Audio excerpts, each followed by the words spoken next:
Hey folks, Al Puglisi Trains. Today I'm with Andre Koneczny. We're going to have another episode of cleaning track at Howard's. Now, today we're going to concentrate on cleaning tunnels, the inside of tunnels. Let me give you a look at some of the tunnels that we're going to be cleaning. And then I'm going to make a part two when we run the locomotive through to show you some progress that we made. So there are numerous tunnels on this layout. A lot of them you have to get underneath to clean, so let's start and show you a few. This is one of the tunnels on the upper main line that is very long, and we literally have to get underneath it to clean it by hand with the Bright Boys because there was so much oxidation in it that it just couldn't run a track cleaning car through it even with mineral spirits to break it. So we had to use a more aggressive stance. Now this runs all the way down, and let me show you where it comes out. It's a very long tunnel. It actually comes out on the other end of the layout. So that is one tunnel that we worked extensively on underneath the layout. And let me give you a shot of underneath. This is kind of the inside of that tunnel underneath that mountain frame. You can see the spline that holds the road bed. Essentially we had to hug the wall, stand up, get under there with some Bright Boys and clean. And it runs all the way down to the end of the other wall. Now, I did discover some rail joiners in another episode you'll see that were loose on the upper track, but that took quite a while to clean.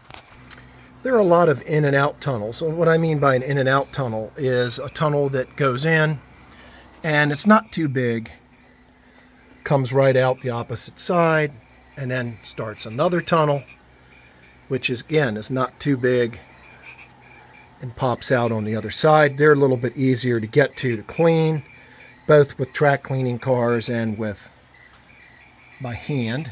And that comes out there. And then there was another tunnel that we had to get under, just a very small tunnel bridge there, and then it shoots out and comes around. And like I stated earlier, there's a lower mainline tunnel here that we had to do quite a bit of cleaning on the inside underneath the layout. It runs underneath the layout, and then we had the upper section that I just showed you underneath the layout. So we had to clean the main line on the upper, for the upper tunnel, and for the lower tunnel.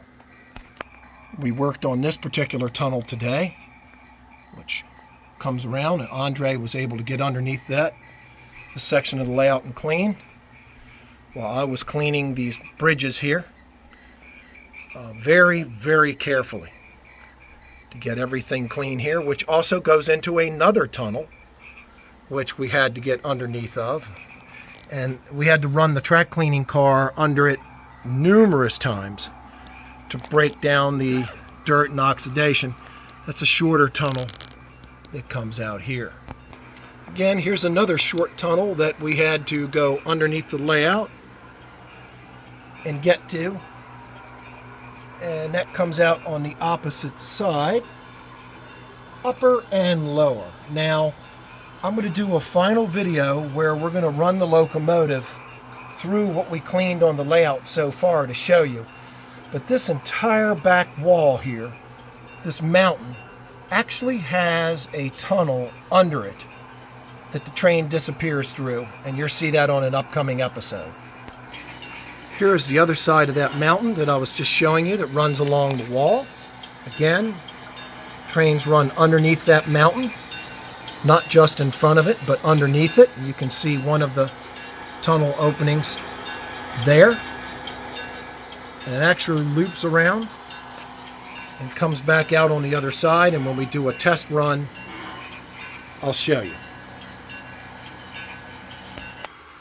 Folks, there's a number of different track cleaning cars you can purchase. We're happy to use this CMX car. And the reason I like the CMX car, you might be able to get this at Tommy Gilbert's Hobby Shop in Gettysburg or Tony's Train Exchange.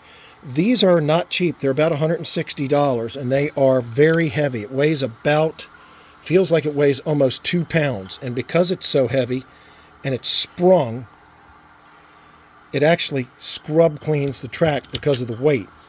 And you can fill this with your favorite cleaner, whether it be alcohol or mineral spirits or whatever you find best to use.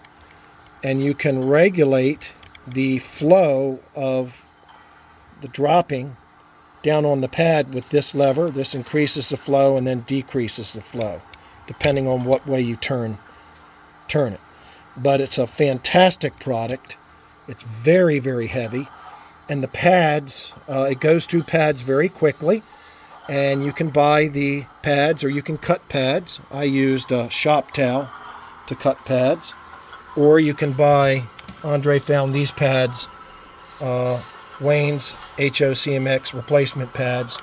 And it's pretty easy to replace the pad. Essentially, you just pop open these containers here on both sides, loosen them, pull the pad out, and then you can put the pad back in.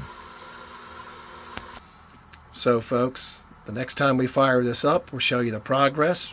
We'll run an engine through and show you what we did. And hope you enjoyed it. And if you like what you see, hit the subscribe button and check out all the different videos on this magnificent layout.